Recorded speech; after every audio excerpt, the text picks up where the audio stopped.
Hello and welcome to Strawberry Studios for another episode of our Stockport Music Story podcast, where we talk to some of the people that made music here over the years and we celebrate some of those great records that we grew up with. Today I'm joined by a chap that I think again I've met him about 34 years ago, mid-80s.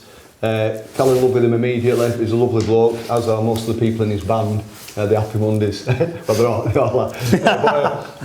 Gaz, how you doing? I'm alright, mate. Nice to see you, man. Starting to smile. I'm in the middle of having teeth work done. Right. And I went away to Spain and I had a few drinks and left my teeth on the plane. Really, right? So some lucky person's found my teeth. Wow, amazing.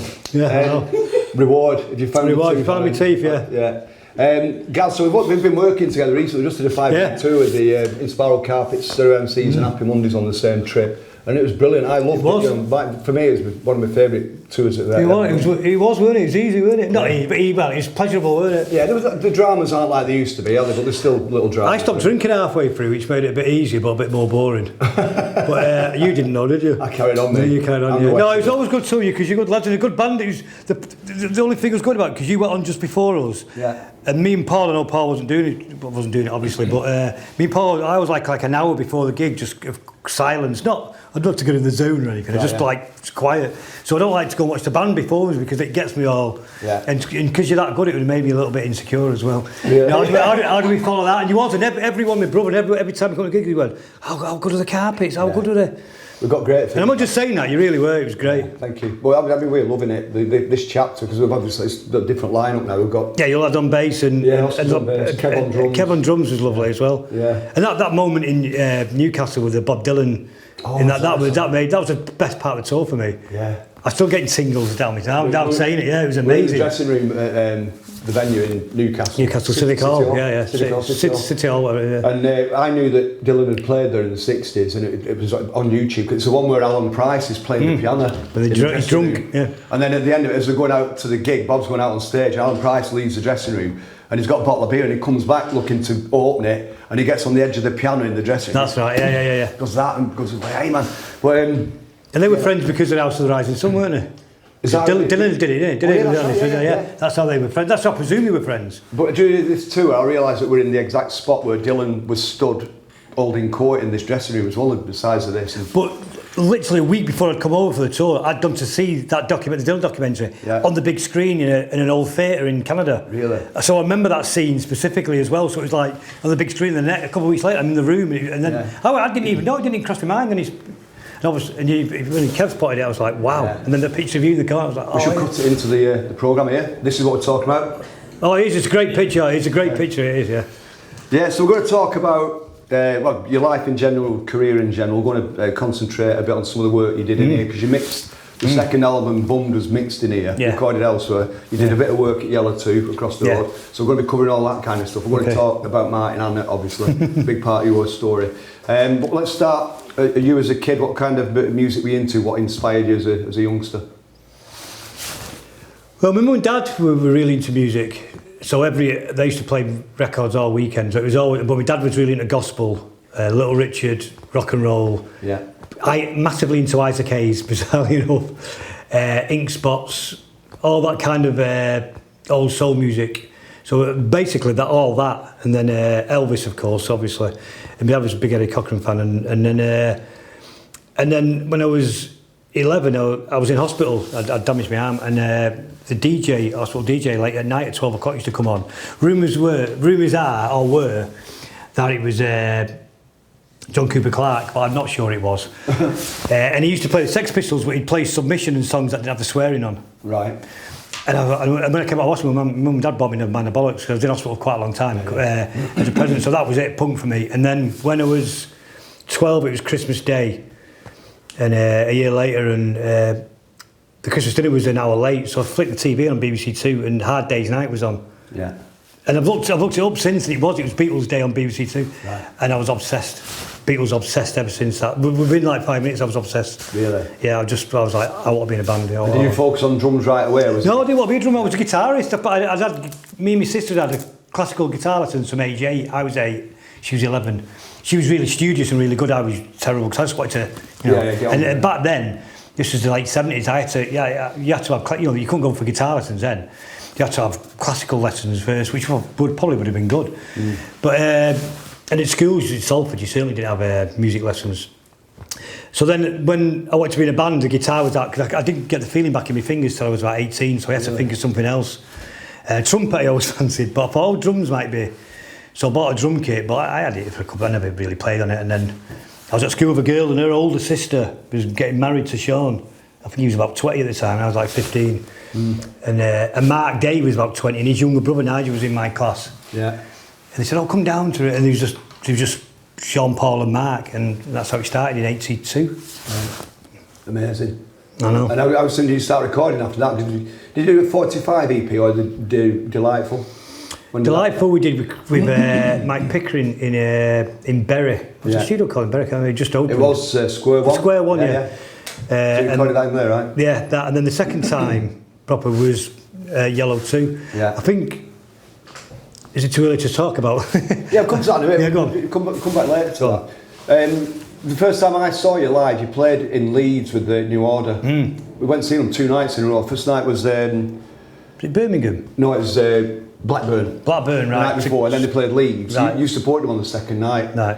And the band that supported them on the Saturday night in Blackburn were called Blue in Heaven. They're from Ireland. And then the next night, you lot that I'd not heard of at the time, Happy Mondays. And I thought, this is New Order having a bit of a laugh. Oh, Happy right, Happy Heaven and Blue Monday. Oh, yeah. That's what I thought at the time. It absolutely totally wasn't anything to that. But that's when I first saw you. I don't think you made a record at that point, had you? No, I don't think so. So what are your memories of the first gigs, first recordings that you did? The first gigs with New Order, that was... I mean, we played loads. We did all, like Uzo did, all the little toilet tours and Playing to No One. Yeah. And it was interesting. We got a gig in London. It was like, oh, go and do a gig in London. It was in Kennington Oval, and it was in a pub on a Tuesday night in January.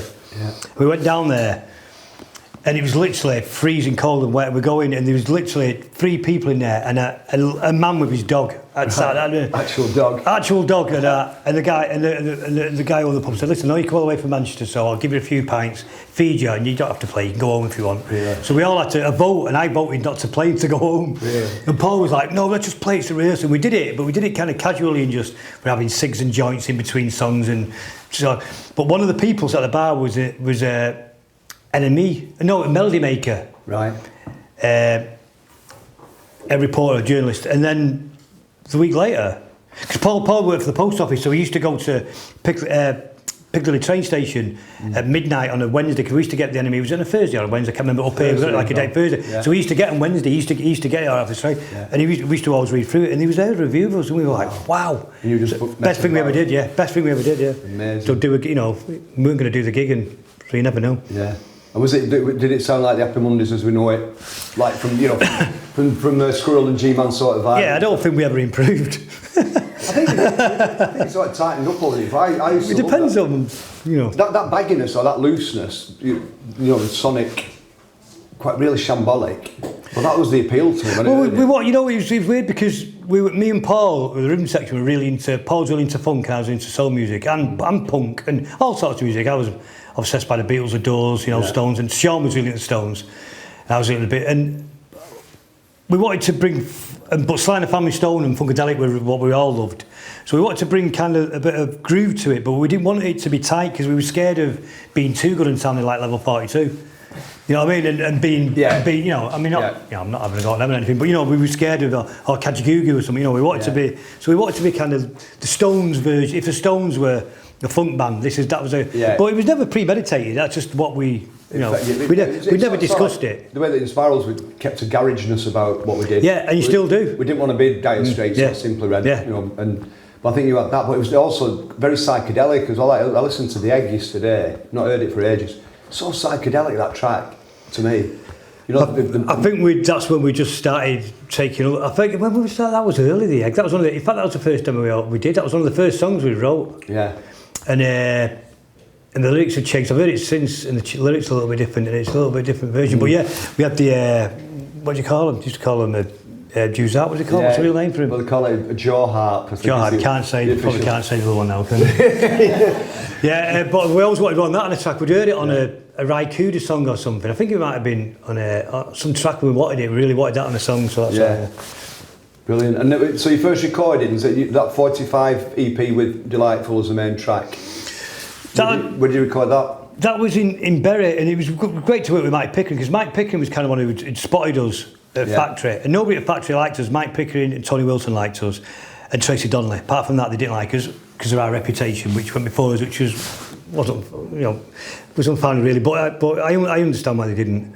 But we went up there, and it was only a day. Your reputation as club goers in the Hacienda and getting to know. Just because you remember them days, kind of indie bands had a certain look, didn't they? And we were kind of, you look different, we look different. There's a few bands look different, and they held us with a bit of suspicion, Right. It was all about, So I think there was a bit of that, and he was kind of, Phil Sachs who was manager at the time, kind of was selling us more of, these lads from, this bad area, which wasn't true. We were all suburban kids, and this, and it was all that kind of thing. And so I think people were reluctant. I understand that. But Mike was cool, and Mike Pickering knew his music, and he was best mates with Phil Sachs. Yeah. So we went up to Bury, did a couple of days. We did Delightful, was like it's a copy of New Order, and we did Oasis, which is a song called Oasis, which we really liked. We wanted that as a single. Can't remember what the other two were called.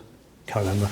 Anyway, but yeah, it was a bit of a disappointment, really. It wasn't, and Tony was disappointed. Tony was like, "Oh, it just sounds like a." It sounded too safe, Right. And how did you end up at Yellow 2? That was. So then we were doing Freaky Dance in this song, which we'd done a demo of it, and we had it on cassettes. Now Paul Ryder was always in charge of cassettes, right. So we only had 2 cassettes. So we had one cassette. I remember it was an orange Sony cassette, and I had a cassette. And Bez said, "Can I borrow a cassette?" Well, I listened to it at home, so he gave it Bez, but Bez had dropped it in a puddle on the way home. Forgot, was playing it, brought it in and said, and when we started to play, he went, "Oh no, it's a lot slower than that." We went, "No," and he went, "Listen to this." And he put it on, he was like, brilliant. And, so we wanted to come and do it in here, because Paul was really keen to do it in Strawberry because of, for obvious reasons, for its heritage. We really wanted to come and do it here. And there was some conflict between Factory and Strawberry at the time. They hadn't paid some bill or something. Plus, I know Martin was later, that was with Bums, so we ended up at Yellow 2, but we did it again I remember we started on a Sunday and we was through to a Wednesday. And I hadn't been to Stockport before, so for us coming from Salford, it was like going to Europe. So we were coming around, we were like, "Oh, okay." And the pub, I'm not going to be bearing, the pub next in front of it, we spent more time in there than we did in the studio. And it was good to work with Bernard from New Order, because he was, because he was New Order, and they just, I remember they had a demo. And we walked over here to Strawberry to listen to the demo. They just, on the cassette again, of Bizarre Love Triangle. Right. No, it wasn't Bizarre Love Triangle, that's completely, it wasn't, it was, can't remember, I remember it, but it wasn't Bizarre, it was way before then. Can't remember, Shell Shock. Right. Shell Shock, it was definitely Shell Shock. And then we got into a bit of it, we was playing it, and me and Bernard ended up arguing, because he was saying, "You're speeding up and slowing down," and me and Paul were saying, "Well, that's what we wanted to do." He said, "No, it's got to be all one tempo," and he was right, because he wanted to add stuff to it and it was easier. Yeah. And we were like, "We don't want to be like New Order, we want to be like us." But then Sean was siding with Bernard, saying, "But he knows what he's doing, listen to him." And we both had valid points, Yeah, totally. Yeah. And then and we were just at a stalemate, so we said, "Go to the pub." So we go to the pub, and then we was in there, and then we were still going on until the early hours of the morning. I remember 6 a.m, walking up and down here, and people were going to work, and went back and finished recording. And Tony Wilson turned up at 7 o'clock in the morning, don't know where he'd been, but he'd been out. And he came in, he listened to it, and he said, the first thing he said was, "Oh, I like the way it speeds up and slows down." Yeah. So that was it. He said, like, so if you listen to it, he does it speeds up and slows down. Again, that's part of the appeal of it, isn't it? To me, it sounds deliberate. But yeah, it wasn't. I mean, I kind of like I get what Bernard was saying as well, but I don't think it's kind of, we didn't want to change, but then we had to, we were pretty up for letting people do what they wanted to in the studio. We didn't get involved. When you were saying about like some of the bands that this studio was famous for Strawberry, I tend to see on your radar at the time. Well, yeah, obviously, and they were from our neck of the woods as well, because most bands are from South Manchester in them times. So they was, well, one was from Higher Broughton, another two from Prestwich, which was our neck of the woods, Yeah. Dad was from Broughton, So it's our kind of neck of the woods. So yeah, so of course an amazing record. So the sound of them sonically. Yeah. The obvious ones we know, but the. And this is it. Do you remember the space? I mean, obviously the control room's on the other side of that window. Have you got your bearings in here? No, not at all. So this is where the live room was, and I think. Oh right, yeah. It was a drum booth here, wasn't it? Yeah, with another. A vocal at one time. Yeah, with another window in it. Yeah. You see, we only mastered and mixed in here, so we didn't do any live. So I didn't ever come in the live room. Probably. Right. We probably came in for a cig or something. Yeah, but this is where the bands were. In fact, in that picture in the middle of this here.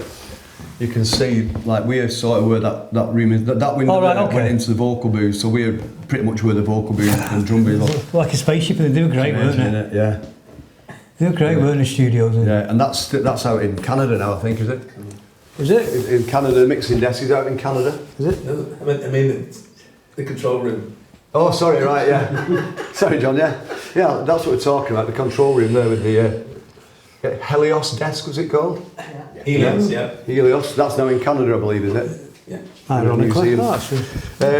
So yes, what memories? What are your memories in here? You mixed Bummed. You recorded it in Yorkshire, did you say? So we wanted to record Bummed here, but again, then I think the conflict with Factory was finally over. They paid the bill or whatever. But then there was an issue with Martin Hannett. He hadn't recorded for about 3 or 4 years, and I'm not sure what had happened between him and Strawberry. I don't know what had gone on. Maybe they didn't trust him, or didn't. I don't know. Yeah. But he said they won't let me go in there. So we went up to this place in Driffield. There's a new studio called the Slaughterhouse, and we go in, and me, Paul Ryder and Martin went the day before. Yeah. So Factory said, you and Paul Ryder go to Salford Van Eye, pick a car up, pick Martin up, because Paul drove everywhere, and drive up to Driffield near Scarborough. Mm-hmm. And he said, Martin's only got one request, it's no Fords, he ate and nothing red. So as soon as me and Paul went, can we have a red Ford? So we get a red Ford, we pull up to Charlton to pick Martin up, and Martin goes, you bastards. He went, we're going to get it on fine, you know. Brilliant. And he got in and we drove up, and we got on really, really well. We talked about Monty Python. You'd say Monty Python quote, he'd finish the line. Yeah. He told me that Elvis was a big Monty Python fan, apparently. Right. And then we got to Driffield, and this was the days when pubs were closed in the afternoons. They weren't open all day. Yeah. But the pubs were open all day because it was. And we said to the guy, "Well, why?" We go to the studio. He said, "Oh, I've got all these new things. You want to have a look around?" We were like, "Why is the pub next door open?" He said, "Oh, it's market day." I went, "Oh, we're going to go in there then." And he went, "Do you not want to look around the studio?" I went, "Nah." So we go next door, and Martin said, "Well, I haven't drank for 3 or 4 years." Right. So Paul Ryder went, "Oh, they've got Stella on draft there." So we'll have a pint of that each. And Martin says, "Go on then, I'll have a pint." And that was at 2 in the afternoon, and we stayed there till after midnight anyway. Yeah. So the first day was off. And then Martin had these mad things in the studio, and then the first few days the guy was saying he's sure he knows what he's doing. A lot had changed digitally between them times since he'd last worked. And then about a week in, the guy said he's a genius. Yeah. So then he said, but I insist on mixing it here. So I don't know how they come to some sort of agreement. Maybe I had to put a down payment down. But he came and we did the mixing here, and Paul was always at the mix. None of us really bothered. I'd go with him sometimes, and he said to me, "You got to come on, strawberry, finally get to go in there." So we mixed it in here, and we mastered in here. And I remember the mastering, because we just sat around doing nothing, so we just got a load. We used to spend the time at the pub, above the road, wherever it is. And then, so that was really my experience of Strawberry, was mixing and mastering, and so just sat around drinking and smoking, really. Yeah, and you got on well with Hannett, you said? Oh, me and Paul got on. Oh, we all got on well with Hannett, but me and Paul specifically. I mean, Hannett was a bass player as well, so. Yeah. But the three of us got on just so well. I mean, he was similar to me and Paul. He was kind of an introverted extrovert, if you know what I mean. He was kind of shy once you got to know him. Funny. Yeah. We used to call him Alf because he had this like long hair. Remember that Alien Life Form, that TV show, Alf? He looked like that. He had these dark glasses on. We used to call him Alf. He loved it, you know. We used to insult each other, and he had this like really like Sid James laugh. Yeah. He was great. I loved him. I actually loved him. Was he a fan of, you know, like about that time you were having a lot of remixes on your tracks, particularly for singles and B-sides and that. Was Hannett a fan of that, or did he not get involved with it? He didn't get involved with it, but he was happy for it. Yeah. He was always happy to try things different. Yeah. No, he was a big fan of that. In fact, I'm pretty sure he talked us into doing it. Really? When you said that, then we was in somewhere in Liverpool. I think it was Pink Museum or what it was called, and I remember him talking about remixes, and it was him convincing me and Paul to do remixes. Really, right? Yeah, to get that. Yeah, so it's funny because I didn't know Hannett that well really. I passed across, but I never really worked with him. But I just had a feeling he was probably against the remix culture. No, he was really. I don't know whether he was excited by it, but anything that was new and different, he was. Yeah. He was just nuts. He was great. He was just really funny. Have you got the first album, Squirrel and G-Man? Have you got many memories of making that with John Cale? Yeah, he was again, we got down there, it was in like a community studio. It was right next to the Town and Country Club in Kentish Town. Yeah. And I liked it because the Sex Pistols are from Kentish Town, so I used to go around all the pubs there. Yeah. And he came in, he didn't get us, and Dave Young was his engineer, who we later recorded Party People with, I think. Right. And Dave was like a proper muso from the kind of prog rock era. Yeah. And he came in and said, the bass and drums, you're speeding up and slowing down again. He said, and you're playing like sloppy just behind the beat and all the bit. He said, is that on purpose or are you struggling? I went, no, it's on purpose. And he went, really, why? And he said, it's a bit sluggish. This is John Cale. No, this is his engineer. So John had sent him in to say that. Right, yeah. And then John Cale kept his distance. He was eating tangerines and extra strong meats. He was on the wagon, and we kind of our paths crossed at the wrong time. Yeah. We were just starting experimenting with chemicals, and he finished. And but he had this kind of mid-Atlantic accent. And he was okay. He warmed to us by the end of it, and we got on with him. But he really liked Mark's guitar work. And I remember once him saying, Mark was doing some recording, and he was saying to us, and I remember specifically saying, "Where's he got these chords from? Are they from commercials? Because TV commercials have really strange writers. Apparently, I didn't know that because he was classically trained." Yeah. And then Mark came in the room, and he said to Mark, "Where'd you get them chords from?" He said, "Oh, Marks and Spencer's." He said, the only ones that fit me properly. Seriously. And he was John Cale was like, well, we were just falling out laughing, and John Cale was like, didn't get it, just didn't completely over his head. I remember when I heard that he was producing you, because that was like a bizarre but really nice partner, and I thought, the idea of one of Velvet Underground working with you lot was... Well, the story about there's been lots of stories about that, but this is the truth from my perspective. This is what I remember what happened, and we were all massive Velvet Underground fans. But me and Phil Sachs were big John Cale fans, all the rest were Lou Reed fans. And he'd had an album called Dying on the Vine at that time, and we saw him at the Hacienda. And me and Phil Sachs went, and I remember Paul hated him, he hated the album because I used to play it all the time, and refused to leave the pub across the road. Was it called City Road or whatever it was? City Am. And stayed in there.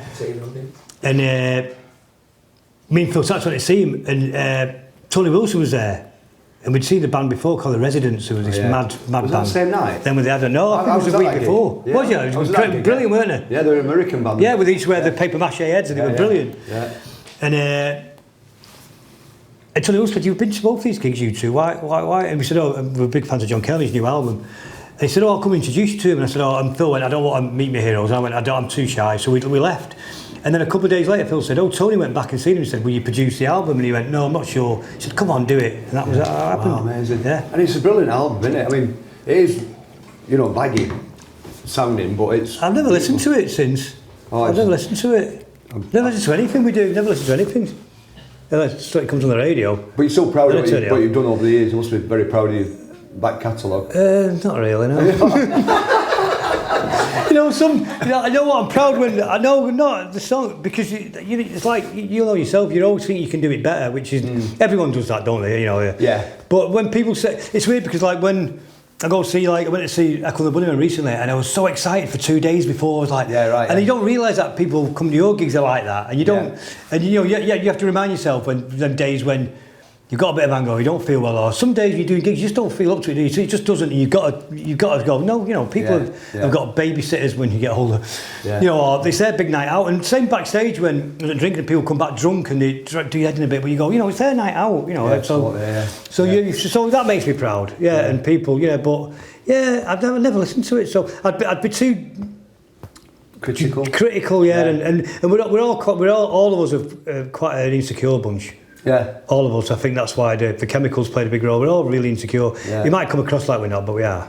Yeah, no, I can relate to, I used to not be able to let go, but when we'd done the recording, I'd be listening days after thinking it's not right, that. It's too late, it's been cut or whatever. But I think over the years I've learned to just let it go. Once the public has got it, you can't change it.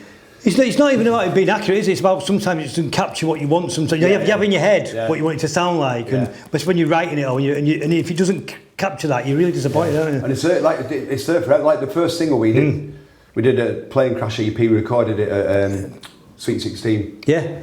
I remember meeting you in Rochdale. First track, Keep the Circle Around, the first track. So that was the first proper recording we'd ever done. And I had two organs. I had the Farfisa Compact Duo, which became the definitive Inspirals machine, and I had a Vox Continental, right? And I couldn't decide. Vox Continental. I've still got that as well. Have you? Ooh. I couldn't decide which one to use as the main instrument on the record. So I said, right, I'll record a track with Farfisa and a track the same with the Vox. And then when it came to mix it, I still couldn't decide. So I said, just mix them both side by side. You know what I mean? So they're both the same volume. Like Strawberry Fields Forever. Is that right? Yeah, they remixed to the Mellotron and whatever. Right, yeah. But what I didn't realise at the time, there was something weird about the sound of it, and I didn't bring it up in the studio or when I got the test pressing. But there's like a sort of phase in between the organs, like they're fighting against each other. Oh, yeah. And what I figured Like out a flam. soon after, when it was too late, the Vox was a British machine. Oh. Where A is tuned to 440 hertz, Right, maybe. okay. The Farfisa is an Italian machine where A was 442 hertz, or vice versa. And because they were it wasn't long after the 60s, the machines were still tuned the way they were when they were sent, you know, when they put out. Classically tuned, yeah. So, but if you listen to it, it's like it's like the sounds. Well, that's good though, isn't it? I've come to love it. Yeah. When I first realised it, I thought, because I could never understood how you got that sound. the first couple of months, it was I was just thought I've just wasted 300 quid of the band's money doing that recording session. Yeah, but now I listen to it, I just like I love it. You know, it's like you said, the flaws are what people love, aren't they, over time. You know. Yeah, no, that's the sound, isn't it? Yeah, still do love it. Brilliant. Yeah. So what about? So you moved on from that. You did the next album in LA with Weatherall and Osborne. Pills, Hills, Bellyache, your third album. Oh yeah. Good memories of that session. That was great actually. We'd done a tour, and then it's funny because we did it. I talk about the tour we've just done. We were in Boston and we was playing a venue where it was a bigger venue upstairs and a smaller one downstairs, and we'd finished sound checking about 5, and they used to have a matinee show. It was facing the baseball ground. Yeah. The Red Sox, and this band were playing. We were like, oh, they sound amazing, right? I went down and watched them, and it was the stereo MCs. And we got talking to him. He said, oh, we finished our tour. This is our last gig of our tour. Yeah. We're going home. And we said, well, don't you want to come on the rest of the tour with us? And they went, well, if we can get some funding from the label or from someone, we did. And I think Factory might have loaned them the money. Really? And they did the rest of the tour with us. Yeah, they're brilliant, aren't they? What a great band. Yeah. And seeing that show they're doing now, you know, like beginning of 2024, the 5-week tour, that show that they're doing is brilliant. Really, I'm just uplifting and positive and feel good. He's a great frontman, isn't he? Yeah, he's a character. Yeah. So it's like working with Weatherall back then. No, it was Oakenfold, you mean? Was it Yeah, Oakenfold? Oakenfold. Yeah. But Weatherall did a remix. I used to like Andy Weatherall, apart from he couldn't roll a joint. And we used to go in a club in London when he was DJing with Pete Wiley used to take me in. Yeah. I can't remember what it was called. And Andy was always DJing. I think it was like a Wednesday night. And he used to say, just roll skin on. So he said, I can't do it. So well, you can do all that, but you can't do that. And he went, no. And I loved Andy Weatherall. He's brilliant. Yeah, and what I used to love about him, he played all these dance records. I know I'm digressing a bit, but he used to play these dance records. And then he used to throw a rockabilly song in the middle of it. Yeah. And I was like, what? And but I loved that. It's brilliant, you know. And he did look like a rockabilly, didn't he, for a long time? He didn't then, but he did later on, before. And then, so anyway, so we get to LA with Oakenfold. So we go to the studio, so it's at Capitol, which was paid for by... I know. Were you on Electra? Yeah, Electra. Yeah, Electra, but who's the guy? Nat King Cole. His record sales had paid for that building. Oh, really? So we did was it the Capitol building? Yeah, so the studio's in the basement. So there's 2 studios. There's in one studio, LL Cool J in the other studio. There's a basketball court in the middle, and we used to go in there to smoke weed, and his lot used to come in there to play basketball. And we ended up good friends with him, actually. It's really bizarre. But, so we get there the first day, and they put us across town, the other side of LA. In these apartment buildings, Paul knows maybe, so we have to drive across. And remember Big Les? Crazy Big Les from Charlton, 6'10", the nutter. Can't picture. Oh, he was a nutter. He came over to drive for us. He was a lunatic, Les. Ian Brown has loads of stories about him. He was nuts. He used to be he was complete. He used to be so he said he was a driver for the Hong Kong police at one point. Right, okay. He got kicked out. He was a complete lunatic. And he used to drive us across, and we hired a couple of cars. I hired a car for Bez. And Oakenfold hired a car, and we're in this van, and as we get into the slip road off, we can just see Capitol Building going off there, because we come from the other side of LA, I can't remember where it was where we stayed. And we see in front of us, about 12 cars in front, this pickup truck with all these workmen on it, and these cars, and these lads fighting, and this lad in a car jumps in the car and screams off. Oh, that's weird, and the traffic moves off. Come on, we've got to get to the studio. We get in, and we arrive in the studio, and we're getting there. We said, oh, sorry, we're late first day. The guy says, oh, okay. The engineer explained it. The next thing, Bez comes running in. Oh, I parked the car, I've got to stay in here for a bit. I'm just going to a fight on the highway with these workmen. To the It was fight? Bez. It's holding all the traffic up. We're like, Christ, the first day. So to change the subject, I said to the guy, Ray, who's the engineer, I said, so who have you had in recent last couple of weeks before us? I said, it's not going to be this mad, honest. He said, oh, I've had Whitney Houston in for 2 months. I went, oh, but that was easy when it was crazy. You don't want to know. Really? And we all thought he was being sarcastic. We all went, yeah, we were laughing. Little did we know, you know. Right, wow. But it was a good time, yeah. And Oakham used to play, used to take us in a booth with me and Paul and play all these old 70s groove songs. Yeah. Really rare 70s soul and funk songs. Massive influence. It was brilliant. We had a good time there. And you were starting to hit records at this point, weren't you? So you've done, I think you've done something. We're starting to fall out. Did you really? But was it like general good memories, or was there some dark moments through that period? What then? Yeah. No, it's still pretty good at that point, I think. I think it was all still pretty good at that point. They had the odd moments, but for the most part, yeah, everyone was just, riding the wave, I suppose, so everyone was just let everything fly. Do you think, I assume you've seen 24-Hour Party People? No, I've never seen it. Have you never watched it? No. Because I was going to say, like, do you think it captures the flavour of what was happening? I know it's not, factual, it's a bit all over the place, but I think it really captures the madness of what was going on. Does it? Not just in the Mondays camp, but in Manchester and the general. Really? You know. Yeah, but I mean, to me, it was like just such a warm, colourful period of my life, being around all that. It was. I remember them days. It's weird. You remember a lot of the time we were away on tour. We were away a lot of the time. Yeah. I remember coming back. I remember being on Oldham Street around FX Pike, so on that kind of area. I think I'd gone into Pop for some vegetarian food something, and I remember it was sunny and there was all these kids had come out and you could see there were tourists come in, and I remember thinking this must have been a little bit like High Ashby must have been like in '67. And it was a real weird feeling of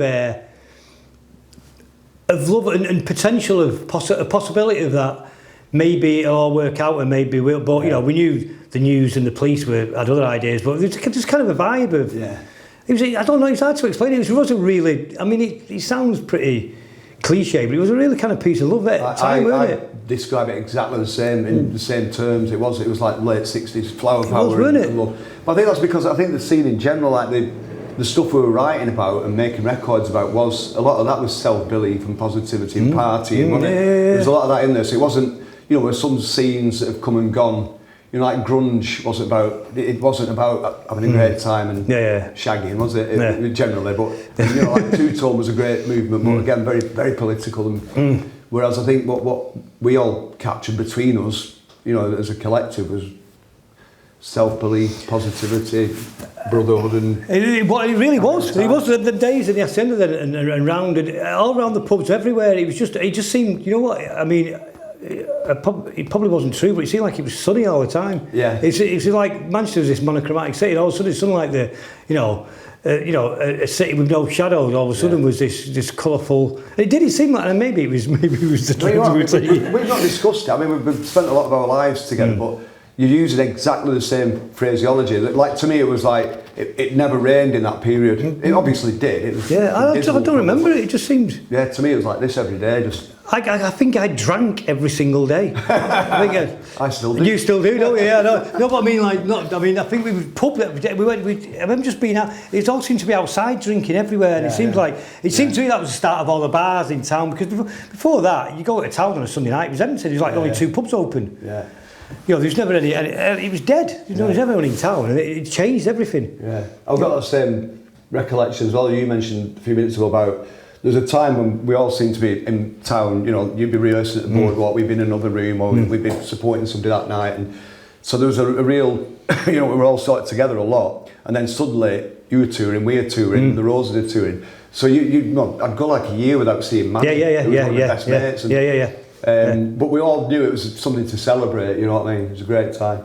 When did the Mondays split up then, the first time round? Was it when they had the big kick-off with the factory during the meeting with the Kentucky? The Kentucky thing. Yeah, that was probably the first time where we properly split, and it'd been going downhill for a while, so we all kind of knew it was just about time. It was Paul was doing heroin, so there's 2 of them doing it, and he knew it couldn't last. And once Paul it took his eyes off the ball. Yeah. Because he was a controller always, and I think he'd lost control because the band because he wasn't kind of the famous face in the band. He was kind of lost control of that. Yeah. And I don't think he ever recovered from that. Well, he didn't. And, so we just concentrated on writing the music, you know, and doing that. But you could see he wasn't, even that when we was writing the music, we were doing it in groups at different hours of the day and everyone was falling out. It was a bit pathetic, really. But yeah. So did it hit you hard when they did split back then, or did you just... No, we had to. We split, and then within about 3 weeks, Paul was sectioned and was in a place called, I laugh, but you know, a place called, what was it? It was in Salford.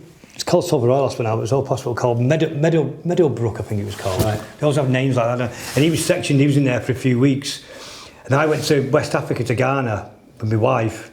His dad was from there, and I come back and I had a mad reaction. I was halfway through a joint, mad reaction to the malaria tablet. And they found me in the fish pond in the back garden in my boxer shorts. It was hailstoning, and they tried to section me, but I only went for the day. On the day, when I went the day, Paul was there, and I saw him, and I wanted to give up smoking cigs. And everyone was smoking cigs like they do in their places. It's like, if I stay in here, I'm going to keep stupid thing to think. I'm going to start smoking again. Yeah. So I said, so didn't I used to go and visit him every day, and I'd go for an hour's counselling and visit Paul. And Paul used to say, "Oh, it's nice you come and see me every day." I said, "No, I'm going to see someone," but he just, well, you know, he didn't, you know. You thought you were just visiting? Yeah, I mean, I would have done anyway, but well, probably not every day. But I was seeing my counsellor and then my shrink, and then seeing going speaking to Paul, and then which kind of wiped away everything that I just learned. You know? We'd sit there, there was people with like, you know, thinking they were Jesus and stuff and all that, and that was brilliant. You know, there's some great characters there, but we'd sit there, you know. But then he recovered. So yeah, it hit us both pretty. It's everyone hard. When I'd been in the band since I was 15. Yeah. You know, so I didn't really know any different. So it was a bit strange. What do you think now? Because like recently, I think the official, like Sean's been saying, the band are going to be on a shelf for a couple of years, whatever. But there was a vibe from some of you that might be. I think it's pretty much over. Yeah. You reckon, yeah? I think so. Yeah, I think so. I mean, 3 years. You know, getting too old, won't be a walk. You know, so I don't know. Yeah. I don't know, but I just, you know, Mark's just had his hip done. God bless him. He's sat at home now drinking beer. You know. Yeah. So I don't know. I can't. I think it's time probably to move on. You know. See what happens in the future. Yeah, I can't see it. I can't see it. I don't see the point really either. Unless you're doing new music. If you're doing something worthwhile, I think that's the thing, isn't it? Because like we've just had 6 years of thinking it was over after Craig. I know. Yeah. I was just convinced. I know. I remember speaking to you about it. Yeah. You say, yeah. I'd be like looking at planes. Like literally, this sounds sad. In Stockport, live in Stockport, and see planes coming over. I just think I'm probably never going to get on a plane with the Spirals ever again. Wow. It's not over in the end. I'd be DJing. It's like a marriage, isn't it? It really is. Yeah, but it's sad that it was over because basically none of us wanted to do it without Craig for most of those years, and then suddenly we got a call. I don't know if I told this, but the reason we got back together this time round, July of 22, we got an email Saturday morning. Graham gets all the offers if offers come in, and I think for a while he'd been getting offers and knew that we weren't ready for anything, so he wasn't even forwarding to us, which is fine. But this one email came through one day and it was like, how do you fancy Spring 23 going out supporting the Mondays? No mention of any money, UK tour, and that was like, I read that and I just thought, I'm fucking ready for it. And I showed it to Charlie, my wife, so I just got this email from Graham. And she's like, do it. So that was... really? You did tell me in Liverpool, yeah. And then it got delayed till this year. That's like, but that was the idea of going out with you lot, was what, to me, was like, made it spark again. Yeah, well, you know what, he made... I'm not just trying to reciprocate. I can't speak, so I've got my teeth in. Reciprocate, but you know, it was good about the tour, about you, because... You all get on as a unit and really get on, and kind of all the dysfunction of us. It was good to all hang out with you, and like, you know, you come on tour bus to watch the football and talking and mixing everything. It was great. After the first 2 gigs, we were having a few issues. Once we moved on from that, it was great all to sit, not as we use, we amongst ourselves. But once we, it just made it so much easier and so much nicer. It really did. It really did. It's like, say, probably of all the tours I've ever done, obviously it's fresh in my memory, but probably my favourite tour. Yeah, I really enjoyed it. It was. Yeah, and sometimes it gets easier when you get older. Maybe because I don't know. Yeah. There's a picture that I've got on my phone. It's me and Mark we're just chatting in the pub, and it's like we're not looking at the camera. It's fucking. It's great, to me, it symbolises the unity of that tour. Do you know what I mean? No, yeah, true. No, and Mark's ace, isn't he? He's great. He was never allowed to speak, Mark. You know, he was kind of always seen upon as embarrassing us or something, but she's wrong because he's great. You know, he's just lovely. He's an ordinary bloke, but he's just a beautiful human being, but he's just an ordinary geezer. He's always very different than the rest of us, but he likes it that way. You know, he was like the butt of the jokes, but he liked being that. He always looked down on us, a load of idiots, you know. Yeah. And that was kind of his space. Yeah. And we was always friends with him. Me and Paul were always good friends with him, but we were so different than the rest of us. Yeah. That's why it worked. When I was talking to him during the tour one day, and I said, "What are you doing after the tour?" And he said, "I'm probably going to do some more work on my boat." Oh, yeah. I'm like, "You've got a boat?" And he said, "Yeah." I said, "What is it?" He said, "It's I've been working on it for a while, but he said it's like a galleon. It's a model boat." He's nuts. He's completely he's nuts. Building a model ship, and you buy it every week. You get a magazine with a bit of wood on it, and that's the rudder. So, but they're passionately telling me about this boat that he's been working on. Oh, he's working on Airfix models now. Yeah, he's got an air. Oh, I remember when he first bought his house, probably we'd just got back from doing Glastonbury in 1990. I'd gone down to his house, first bought his first house. I went down to see him. It was a terraced house. I can't remember where I was going there. And he said, "Oh, come up to the loft, to the attic." And I went, "Okay, why?" I went up and he had this train set. Like a proper train set, like one of these old 70s rockers do, you know. Yeah. You know, set up and I go in and he said, "Oh, look at this." And I went, "Oh yeah, no, great like that." And I went, "What's that on there?" He went, "Oh, that's a bit of acid." He said, "He makes it all a lot more interesting." Oh, brilliant. They're like bits of acid just sat on the bit. Amazing. And all these mad psychedelic pictures he'd bought in Glastonbury off some bloke. Yeah. He said he ripped me off, but I don't mind. Yeah. Anyway, he's just had his hip done as well. That's all gone well, has it? He had texted him before, so you're all right for that, because he likes to drink, Mark, as you know. Yeah. So he's at home, he said, "Yeah, I'm just withdrawing from the drugs and drinking." All right, brilliant. So that sounds familiar. Yeah, brilliant. Well, yeah, he's lovely. Yeah, he's lovely. Yeah. And I'm just trying to ignore him. I just said, "Don't," you know, because we've got the FA Cup final next week, because he's a City fan. Right, okay. So I'm ignoring. So he's the only City fan in the band. But the only one who's not from Salford as well. He's Mark. So they moved to Salford because his dad was a postmaster who was Sean's boss. Yeah. That's how they knew it. And Mark, ironically, worked with Sean's dad at another post office. Really? In Bolton, yeah, really weird. So it's really strange. Mark's from, I think, Harper A, up that kind of, you know, that kind of East Manchester. Right. He's from, you know, that area better than me, you know. Yeah. Because we're all Westerners, you know. Yeah. It's up in near the Far East, Middle East, like you, that's right, yeah, East Manchester. So it's up there. But his younger brother Nigel, who's in my year, was he's a United fan. But anyway, that's beside the point now. Let's talk about Yogi G and the family tree then. Is that still ongoing? Yeah, well, I had the album finished. It's a solo thing, which I only did it because I wanted to go back to songwriting, because the monies weren't writing anymore. So I wanted to back to my acoustic and songwriting. Yeah.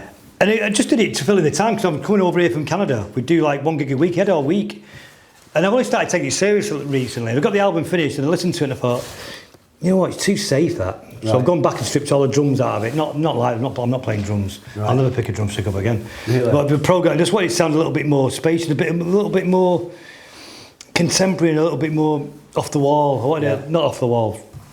Though that's a great album as well, but but you know, I wanted it to a little bit more, you know, because I like stuff that's a little bit left field. I always have done. Yeah. So yeah, it's nearly finished. So it's really good. I mean, I've been surprised how good it is. Yeah. But you know, I like Leonard Cohen and Bob Dylan and that kind of electronic stuff. So it's kind of Leonard Cohen or Bob Dylan. Some say it sounds like Johnny Cash, but was in a Johnny Cash from like Black Symphony. Everyone says that, and I've never really listened to Johnny Cash. I should do. It wasn't typical Johnny Cash. It was his last. Yeah, that's what. Yeah, Hurt and all. That's why people keep saying that. But I think the mood of Black Symphony is that it sounds like an old geezer looking back on what he's lost and isn't going to get back his youth. Yeah, and it's also quite. It reminded me of Ian Curtis's lyrics as well. Really? Are you alright? What are you? No, I've always been depressive. I've always been a miserable sod. That is a beautiful track. Thanks. That was I was in my mum and dad's house, and I'd come back and I stopped with my acoustic one night, and a phone call come through that one of our best friends who grew up with us had just died. He'd gone to New York, ended up homeless in New York, come back, and he was a friend of all of ours, and he'd actually been conceived in the bedroom he was in, because my parents bought the house off his parents, and. He died, and then the same day I'd got the phone call. My wife we just had her first session because she got breast cancer, and I was like feeling more miserable than usual. Yeah. I just started to think about all of it, and it just like, you know, the best songs, it just come, it just wrote itself, totally. You know, it just wrote itself. Yeah. And so that's the kind of my bag. I like that kind of thing. So if Johnny Cash or Leonard Cohen was in the Gorillaz, that's what kind of the thing I want to do. You know, I get a lot of spiritualised people say, "Oh, I like as well," but we'll see. You know, I'm doing it because I like doing it. You know, I've never been ambitious. Right. I'm not ambitious. I've never been ambitious. It's not. I'm in my the wrong end of my 50s now. So, but the good thing is now it doesn't really matter though. As Leonard Cohen and Bob Dylan and Johnny Cash and lots of people have shown. Some people have made some of the best art when they get into the 60s and 70s. I mean, Picasso was was he 70 when he? What was one of his famous paintings? I think he was 70. No, nose stuck over here somewhere. Can't wait. I went to art college and I couldn't answer that question. No, there was really famous Picasso, and he was like 73. I can't remember. So it doesn't really matter as long as you. Yeah. And the thing is, I think like we were saying before, that punk ethos never leaves you. So even when I'm in studio, if anything gets a bit too nice or perfect, I'm like, oh no. Don't want to sound like a middle-aged man that I am. I don't want to sound middle of the road. I don't want to sound like Foreigner or something, Or keep it a bit gritty. And that's what I kind of love about Bob Dylan as well. He's still like that. He don't give a shit. He just does what he does on the road. He's a proper punk. He was the first punk. Him and Lennon, and like John Lennon, and that's what I loved about Tony Wilson was the same with what Lennon did and what Jim Morrison did, where brought art into music, and he weren't afraid to do it. And Mancunians this thing of you can't do that. You keep it real. Where Tony didn't give a shit. He'd quote anyone. And that's what I loved about Tony. He was not afraid to be arty. What about Ringo? Where does Ringo sit on your spectrum of heroes? He's a great drummer. I think the fact he was a left-handed drummer who played right-handed, so he did his drum fills with his left hand, had that amazing sound. The two types of drummers is that kind of technical drummers who love drums, which I've got no interest in drums. Right. Or there's the band, one who plays for the song, and Ringo's brilliant, perfect. Charlie Watts, perfect at that. Yeah. And then you've got who do both, John Densmore for the Doors, who can do both. He was just, that band was something special. They were four. Incredible, they were a bit like your Led Zeppelin or your Stone Roses, who were four incredible musicians. Usually bring them together and it's just terrible, but they brought something heavy, but they weren't. Yeah. Stone Roses, Led Zeppelin, they just made something amazing, Yeah. You get people that technically good, sometimes it's a clash and it just becomes, but they're just brilliant. Have you ever met Ringo? Never met any of the Beatles. Paul went to George Harrison's house once. He's got a great story, and I remember Noel telling me a couple of stories about being with George Harrison. And George is kind of one. I don't think you can have a favourite Beatle if you're a Beatles fan, but George is one I can relate to, who I'm more like. But when it comes to songwriting, I think Lennon's solo stuff, he just rips you apart, doesn't it? No, I've met a couple of Stones. Can I tell you, a man told you the Stones story when he toured with Primal Scream with him, the photograph? Is it? No, I don't know about. I think the Stones were shocked at the amount of drugs that the Primals took. Oh no, it wasn't that one. So it's a height thing. Oh, it's brilliant. So when I went on holiday with Manny, he just don't last. Is it true Mick Jagger going on his tiptoes? There's a picture. Well, kind of, but even he told me exactly the same story. So he said we go, and he said at the end of the tour we got the photograph taken with him, and he said no, it's got to be the Stones official photographer. Right. Don't know why. So he says a photograph taken. He said all the Stones are really small. Right. It's weird when you meet people that are small. You see them. There's nothing wrong, but you think these big people, Yeah. And I remember meeting David Bowie, and he was particularly small, but I thought he'd be like 6'2". Apart from Damon Albarn's really tall, isn't he? Yeah, he's really tall, weird. Yeah. But so anyway, I'm digressing again. Sorry. So he says they got this photograph taken, and they get it sent him in a week later, and the Stones have all been stretched. Oh really? So they're all taller. And that man's words were, "It looked like fucking Easter Island." That's mad, isn't it? Tell your Bowie story. When did you meet Bowie? But a couple of times met him when we supported the Pixies.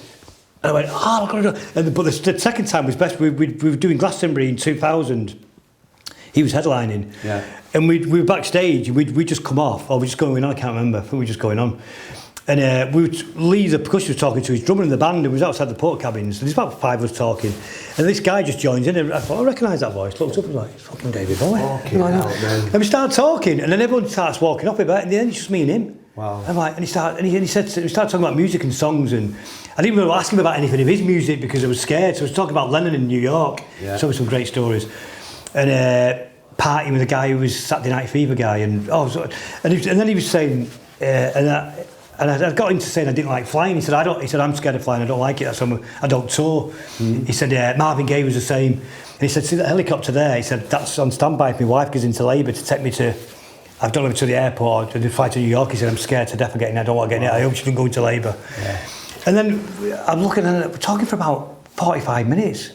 I'm talking about it, and he was just completely normal. But I'm like thinking, and I didn't want to bring anything up. I asked him about the Velvet Underground and Andy Warhol. I wanted to ask him loads of Bowie stuff, but I couldn't, And but it was just amazing, just absolutely amazing, just was stunning and intelligent, articulate, smart and a genius. One of our great songwriters. Yeah, so and that's never left me. That's probably one of the best experiences I've ever had. Yeah. What a story though. I mean, when you look back on your life, you probably wouldn't change much of that, would you?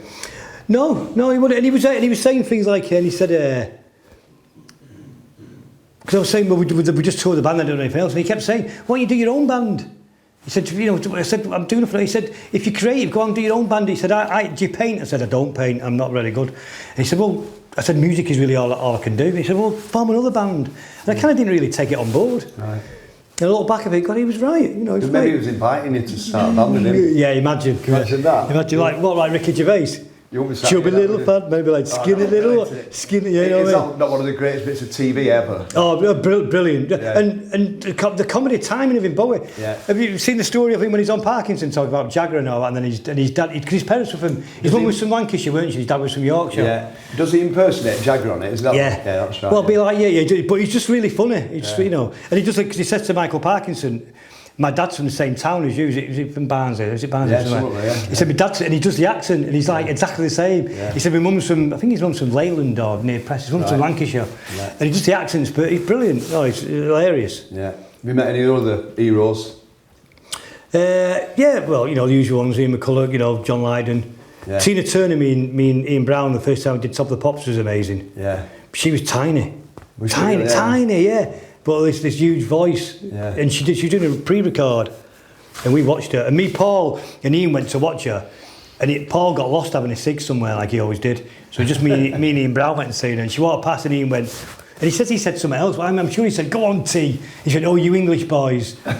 She said something else. I'm sure that's what she said. Brilliant. She was amazing. Yeah, well, kind of loads you do over the years, but can't remember. You must have done as well. Oh, I met a few, and then like sometimes you just stuck for what to say, aren't you? Like we supported Paul Simon at the River Plate Stadium, Argentina, about '93, I think it was. He's not a tall lad himself, is he?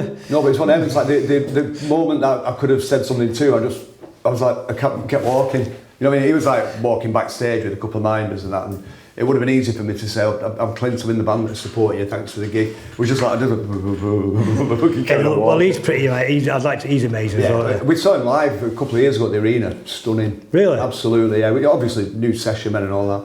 We saw Frankie Valli about the same time as well. I'd love to see Frankie Valli. Amazing. He's still gigging, isn't he? He just turned 90 or something. Yeah. He just turned 90. Yeah, I think it's probably about 4 or 5 years ago at the arena, but he's dead hard as well, still, isn't he? Probably, yeah. He's got an amazing voice. I couldn't believe when I first heard like The Night and all that, and then, like the bass. I thought they were proper Northern Soul songs. I didn't realise it was them. Yeah. I've still never seen the stage show. I should go and see that. So you know Neil Sedaka, the reason is... I know Neil Sedaka, another, what a great... Neil Sedaka. And you've done his... He recorded in it, I didn't. Wow, how did that happen? He met 10cc in New York. Oh, right, and I think they persuaded him to come and use our studio in England. Really? He did 2 albums here. Really? Like 72. Solitaire was recorded here. So he would have sat in that room, I'm guessing, with a piano, like where we are now. But yeah, I've done a cover of Solitaire for this record, which is nice. But the idea of Sedaka. I know Neil Sedaka, crazy, isn't it? Yeah, I think that's when the music takes me. He might have done that in here as well. Really? Yeah. So some of his big hits from 72, really? 73, yeah, all in here. Well, we kind of grew up with all of them, didn't we? It's like, Oh, yeah. I'm surprised Bee Gees never recorded here, actually. Yeah, they're not aware that they did. I don't think so. I'm looking at the experts over in the corner. I don't think they did, but... No, I'm surprised, isn't it? But what else is happening apart from Yogi G now in your calendar for the next few months? No, that's it. So I'm just moving up. My wife and eldest is still in Canada. They're moving back soon. Oh, you're relocating back up here, aren't you? Yeah, well, I've kind of been on half the year anyway. I'd never been there 16 years, but I've been here half the year every year. So I never really committed to living there. I was always kind of still. Yeah. Well, I did because obviously my wife and my kids were there, but I was here half the year. So and you've always not been scared of uprooting the family, moving to another country. You've been in Australia, mentioned Ghana, Canada, California. Yeah. So where does that come from? That wanderlust? I don't know. I don't know. Maybe from touring. I'm not. You know what? I'm an old, but I'm not a real traveller really. Right. I think the band, because of the band, I ended up travelling. And I love going to different places because just because of the band, I probably wouldn't have left Salford if not. Really, right? Yeah, because I'm like I said, I'm not ambitious. Right. But my wife always travelled. When I met her, she was living in Italy, so she always wanted to travel around. So I don't know. I always wanted to live in America, New York. Yeah. Because of the music and stuff. And I always wanted to go to Memphis and But I've done all that now, so I don't know. I mean, probably be based here, probably move on again soon. I don't know, but You're going to have an SK postcode, aren't you? Soon. Is it Wilmslow? Probably, yeah. But my two sisters have just bought houses there, so we're looking. So we're looking around that kind of area. Yeah, that's SK, I think. Isn't is it? Yeah. Is it Stockport? Oh, I'm SK1. That's my postcode. Is that in the centre? Just down the road here. Yeah. So in Stockport, it's happening. It isn't shit. I believe so. Yeah. It's not shit anymore. Is it? Well, my wife grew up in Burnage, so she used to come down here a lot. You know what I mean? So it's funny actually, because when I went to see Noel in Canada, she went to the same primary school and high school as Noel. Well, she went to two primary schools in Longsight and then Burnage, because she went to a convent in Charlton afterwards. But I don't know, they lived like streets really close to each other. It was really, really weird. Yeah. It's funny, I remember Noel being that's the end of one night in the 80s.